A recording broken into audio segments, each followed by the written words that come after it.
Just letting everybody know that we are live and good to go when you are.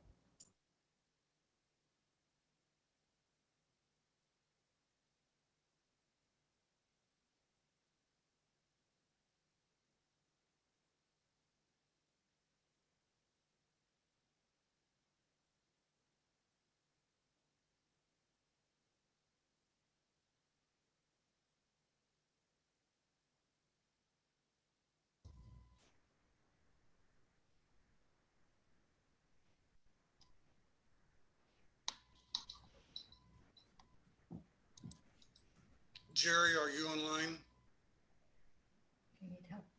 No.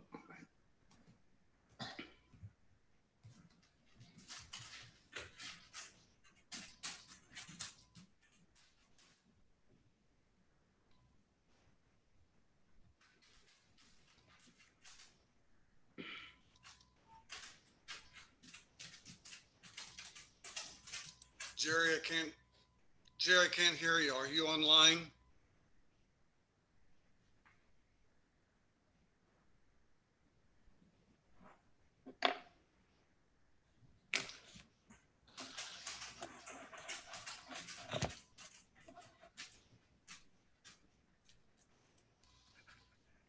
Okay, we'll go ahead and get started.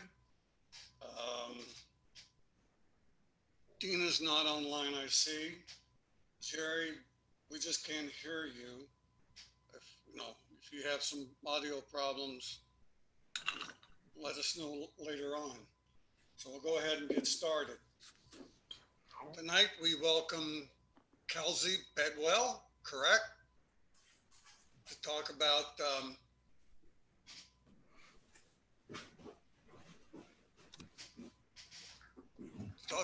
VIA program or other things Horizon Transportation's looking at. Could you share with us what's going on, please? Yeah, absolutely. Thank you all so much for giving me some space to share about the exciting innovation happening with Horizons with you all. So we are just a couple months out from launch of a program known as VIA. And VIA is an on-demand public transportation alternative. So what it is if you've used Uber or Lyft, it's very similar. You have an app on your phone and you can book a ride in real time. There are some definite differences with VIA and Uber and Lyft that make it a little more accessible. So for those of you who haven't used Uber or Lyft, VIA might still be a good option. Is it okay if I share my screen? I have a couple of slides just to keep myself on track. Okay. So I'll share this quick presentation. That come through okay? Yes, thank you. Perfect. Yeah, of course. So just to introduce myself officially, I'm Kelsey Bedwell. I'm the Director of Financial Stability at Horizon. So I oversee our programs that seek to improve and increase the financial stability of islands. So it's an exciting job. It involves transportation through VIA and some financial counseling. So to begin with, what is VIA? So VIA is a dynamic on-demand transportation system. Like I mentioned earlier, it's similar to Uber or Lyft. What makes it different is, unlike Uber or Lyft, it's based on an app on a smartphone, but for individuals who don't have a smartphone, it's also can be scheduled with even a landline or a regular cell phone through a toll-free phone number. And you can still use that phone number to schedule a real-time ride. So it almost blends the availability and accessibility of like a cab, a traditional cab service with the new innovative technology of Uber or Lyft. And it kind of marries those together into one system and program that make it where people of all tech skills and capabilities can access this service and get quick on-demand service. When we say on demand, the typical wait time for an Uber service or for a VIA service is about 10 to 20 minutes. So pretty quick. So just to give you a little idea, I'm going to show a screen of how VIA routing works. So the way VIA routing works is it seeks to optimize the number of clients or passengers we're able to serve, but utilizing less vehicles. So in the case of North Liberty, we would be looking at something like 3 vehicles, which sounds pretty few to serve a whole city, with a 6-seat capacity as our vehicles. And we would say maybe 100 requests per day is a pretty standard estimation. So what we can see is in this real-time simulator, VIA uses 3 vehicles, and through the route mapping algorithms, you can see that there's multiple passengers in the vehicle at one time. So it's a shared ride service, which is going to decrease the number of vehicles necessary to serve a larger area, while also increasing the efficiency of allowing riders to be dropped off and picked up in an efficient way. There's some things on this screen. It looks a little complex, but it'll kind of show wait time. So it's exhibiting that in this scenario that we've selected for North Liberty, it'd be about a 12-minute wait time. Hey, And you Kelsey, can see, yeah. is this showing up for anybody else? Is this scenario showing up? I'm just seeing her. Security fault. You need to switch screens. There we go. Sharing Thank you screens? so much. That's okay. I've been doing this for so long. Oh my gosh. Yes, I forgot. I accidentally shared the PowerPoint instead of the screen. Thank you so much. So now that you can actually see what I was talking about, here's that display. So this is showing sort of a depiction of using 3 vehicles, how many passengers we could serve at one time. So you can see it's a really robust system. We've got a lot of interchanges and a lot of pickups and drop-offs tied to 1 vehicle and 1 route. The wait time over here that I mentioned, you can kind of see it's varying between 10 and 12 minutes. And again, we see that we're serving 52 rides, but we're serving 8 riders per van per hour. And of course, this is in the case that it isn't COVID, and so we're not social distancing, but there are adjustments we would be able to make for social distancing. So this is just kind of a basic scenario to show that we would have vehicles picking up multiple people at one time and dropping them off. So that is a lot of algorithm based and very technical, so I won't go too far into that, but just to give an intro. And can you guys see my PowerPoint again now? Yep. Okay, just to make sure I'm sharing the right thing. So the solutions that VIA presents to a city the size of North Liberty and just transportation as a whole, we of course see decreased wait times and travel times, which is really important.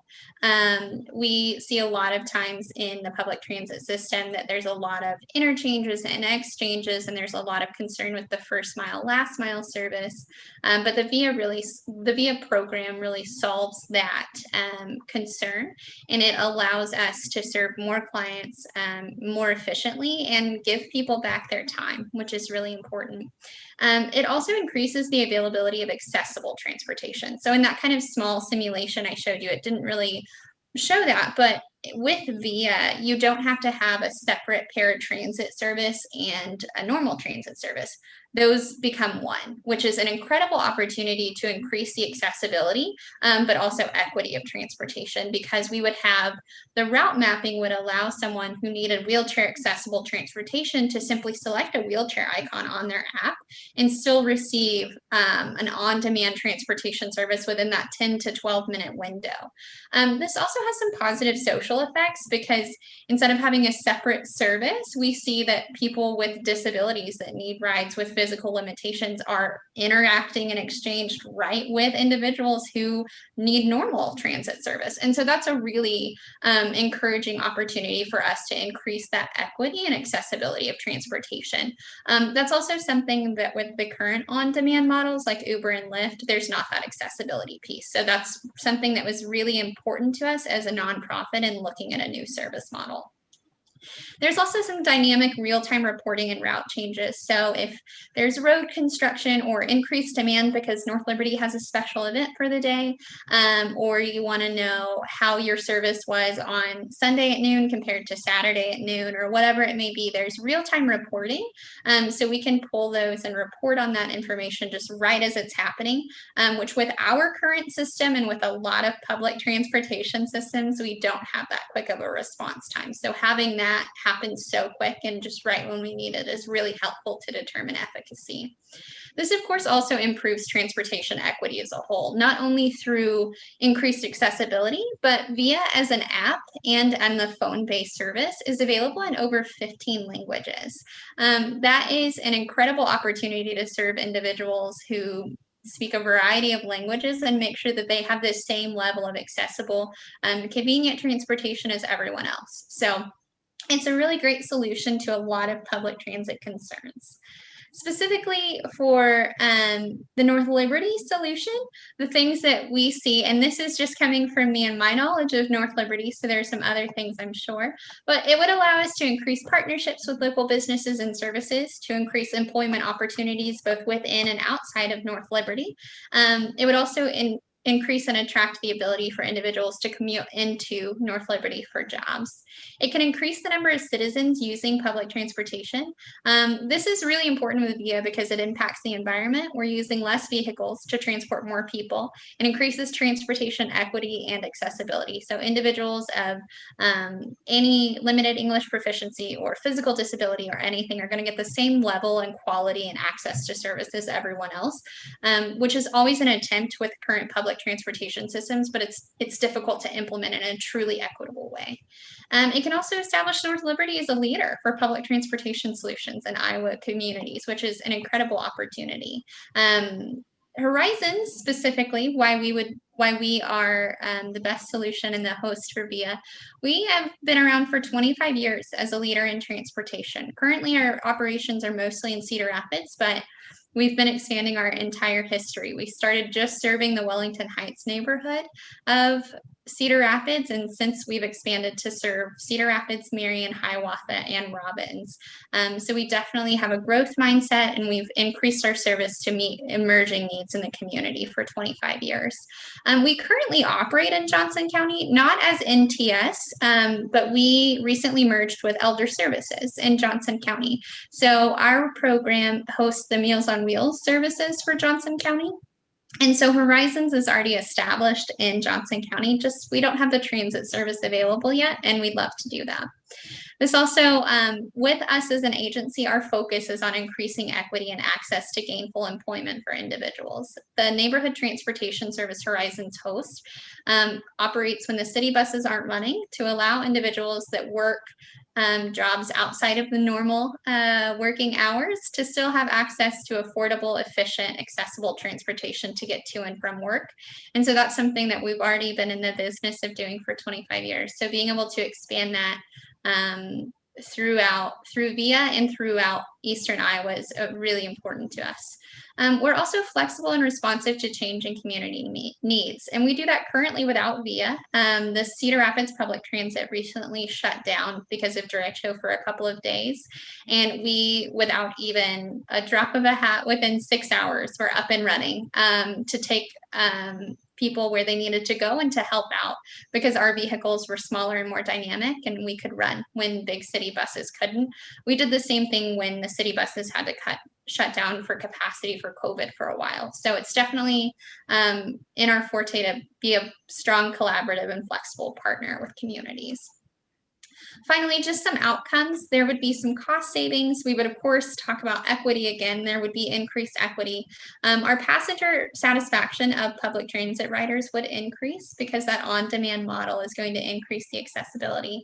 We'd have a decreased environmental impact because we'd operate smaller vehicles, use dynamic on-demand routing that's going to serve more people with less vehicles. And this would increase the population utilization of public transit. We would measure those a couple ways with some numbers and surveys, and that's all done through the app. So it's super convenient and we can pull that information in real time. There's some case studies that I find really interesting. I'd be happy to share these with the group after because I don't want to go into them, but Lone Tree is the most interesting one to me when thinking about North Liberty. Lone Tree, Colorado has a population of 14,000. I think North Liberty's is just over 19,000, right? Correct. Yeah. So a little close in size. North Liberty is a little bigger, but Lone Tree, Colorado is able to serve 1,000 passengers a week in a city of 14,000 residents, and they use 4 vehicles to do that. So it's a really neat solution to offer a broad range of service in a dynamic way. When they implemented VIA in Lone Tree, they had a 41% increase in rides, which is a huge impact on the community. The other fascinating case study is Norwalk, Connecticut. Quite a bit different in population size, but the big difference is Norwalk's a growing city, much like North Liberty. They have a great wait time. So their old public transportation system had a 30-minute wait time. They were able to reduce that to 12 with VIA. And something that I find really interesting, the mayor of Norwalk, I believe, or it may have been the city manager, after they implemented VIA, made the statement that VIA transformed their public transit from a service of necessity to a service of choice, which is a really great opportunity to offer a service to the community, an impact on the environment, and all at a choice. So I tried to keep it really broad, just give you all an overview of VIA, but I'm happy to answer any questions and hope I didn't go through that too quickly. Average cost per ride. Average cost per ride. Yep. So in the Lone Tree, Colorado, that's a good example.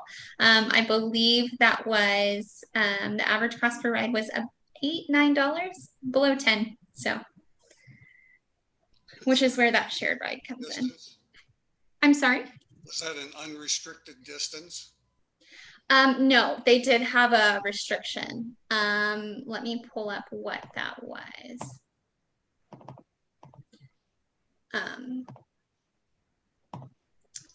So in Lone Tree, the service area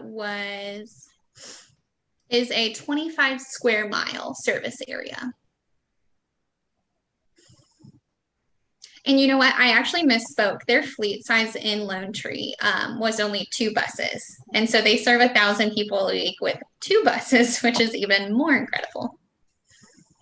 So do the buses do they work in a particular zone, just besides that 25 square mile? So a lot of the routing is just done through the algorithms of the app. So the buses wouldn't like stay on the east side or the west side. No, it would just route match based on who needed to go where. And it runs a few different scenarios and chooses the one that would get people to their location the fastest. But there's no zone restrictions for the operating vehicles. So if you have one person that calls and that may be the only one on the bus, does it still run? Yeah. Mm-hmm. Yep. The goal is always the shared ride service, but there are definitely scenarios where there's one person. And like in the case of COVID, we would limit capacity to 1 or 2 people, whatever we would do to keep social distancing. And I noticed you said 15 languages. I'm assuming that's for online access. That's available on the app and the phone. Okay. Now, so if someone's dealing in one of those languages that's not English, what happens when they interface with the driver, et cetera? Is that an issue there? Yeah, that's a really great question. So because the ride is scheduled entirely either through the app or through the phone, they would get the notification of their pickup time in their preferred language, and they would get the notification and the payment and all of that. It would be all processed through the phone and the app. So the only concern would be just the driver being able to tell the passenger hello and communicate with them and make them feel comfortable. But all of the logistical side of things is handled either by phone or app. So there's not often a language barrier issue there.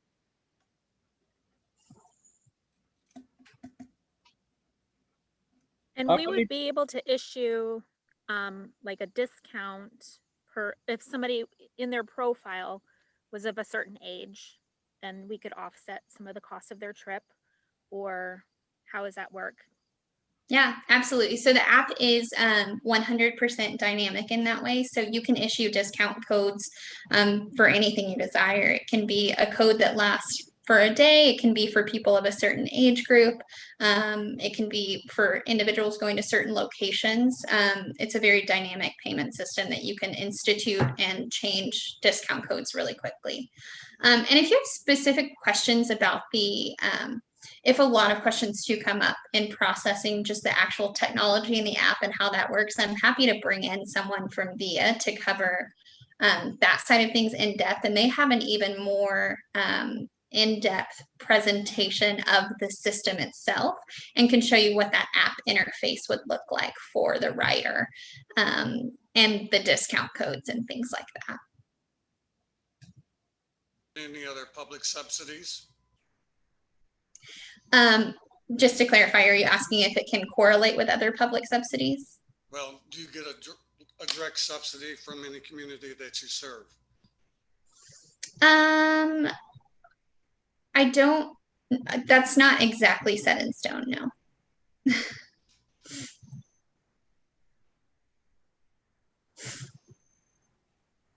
So when people, Go ahead, Jim. so when people get a ride and they are they just substituting this if that's within their financial means for like the Lyft and Uber because it's run better? Yeah, so there's definitely the aspect of there's sort of different client bases that you would serve with this program.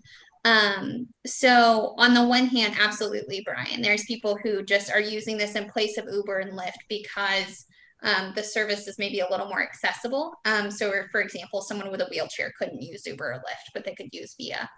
But on the other hand, there's also a portion of the population that could use this to eliminate having to use a single-use car quite as often for their as a choice of their environmental impact. We also, in launching this program, are making it very clear that we are very focused on equity and giving people access to gainful employment. So there's also sort of the rides with a social conscious side of things where people could choose to take this, knowing that the money they would spend on public transportation is going to further allow access to convenient public transportation for other individuals. Jim? Yes? Did I ask a question? No, I don't have a question. Yeah. Oh, okay. What are the fares based on? Is it a rate per mile or per region, or how is that charged? That's where it's super customizable, which is incredible. So depending on the jurisdiction we're in and the area we're serving, we are able to set that. So in the case of North Liberty, we would set that based on what you find appropriate for your citizens and what the cost is and what subsidies may be available and things like that. So more often than not, it's a flat rate. So it's set at like up to 5 miles, it would be $3 or something like that, just because that's the easiest for riders to comprehend, and it encourages people to give it a try because they know the cost up front. But there are some scenarios where it becomes priced per mile.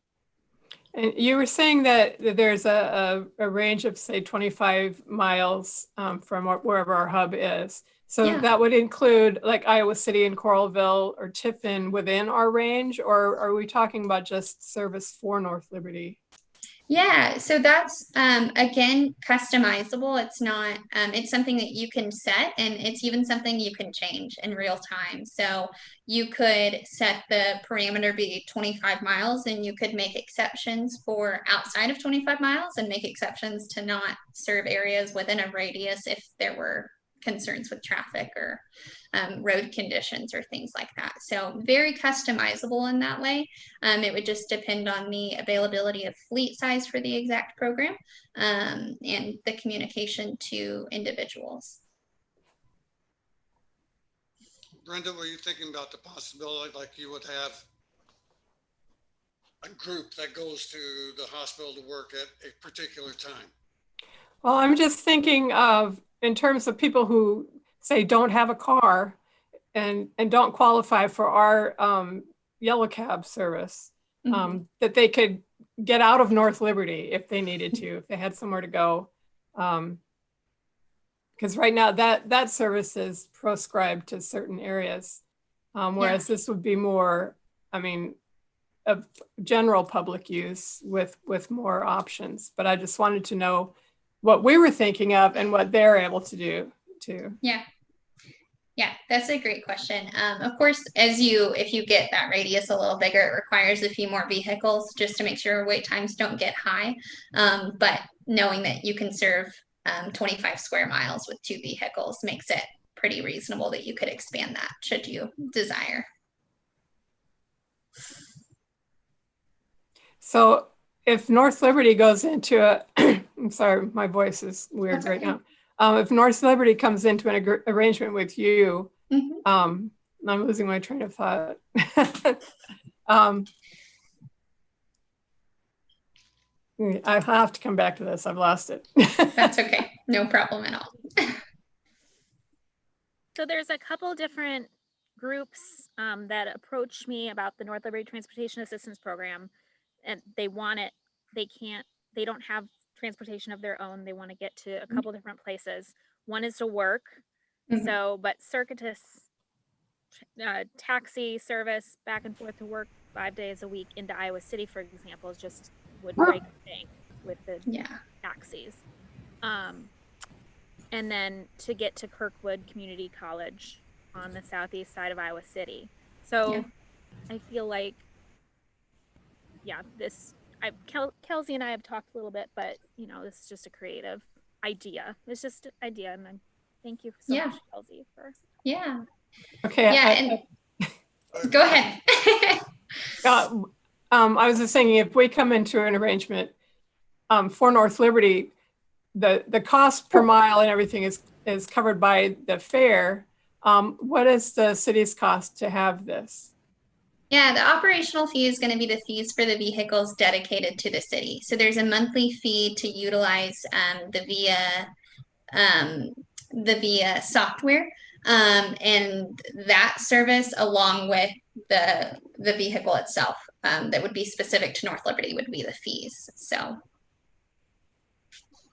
And if that's something you all want to see numbers on, I'm happy to, I can get from VIA the proposal for what those monthly fees would add up to in a year for 2 vehicles to serve North Liberty. I'd be happy to share those. I just don't have them right now. That would be very helpful. Yeah, absolutely. Cedar Rapids starts in December, you said, with this program? That should, yes, assuming there's no more derechos or a bigger pandemic or anything, that should be the case. Yeah. So maybe after a few months of seeing what happens there, you know, maybe we can talk again. Yeah, absolutely. The other thing you mentioned specifically the desire for like specific transportation to work and to Kirkwood on the southeast side. That's the other neat thing about VIA is if the demand for that sort of transportation gets high enough, and someone mentioned the hospital as well, VIA also has the option to do a blended service. So we would offer both set pre-scheduled and say we'll do a whole huge bus of 20 passengers or our biggest vehicle from 7 o'clock from North Liberty at this bus stop to the hospital, or we would do like a virtual pickup. So it wouldn't be like one bus stop or a physical bus stop, but a virtual bus stop. And we would pick up every passenger that needed to go to Iowa City by 8 and take them in one big group. So it almost blends fixed route with on demand. But that would be something that we would evaluate and implement after like some sort of service launch. But that would be an option if demand got really big for a certain area.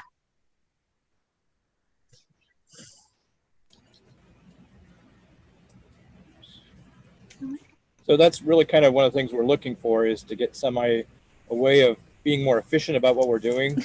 Right now we're not as efficient as we could be, and we spend a lot of money on one thing that less people use, and I'd rather spend the same amount of money where a bunch of people could use it more efficiently.